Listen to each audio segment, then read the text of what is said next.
So hey guys, welcome back to the channel. In today's tutorial I'll show you how to see default app in your device. So let's get it started.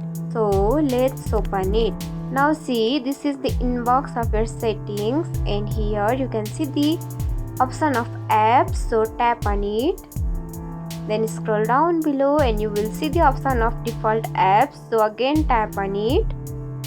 Now see, this is the default app available on your devices, and that's it.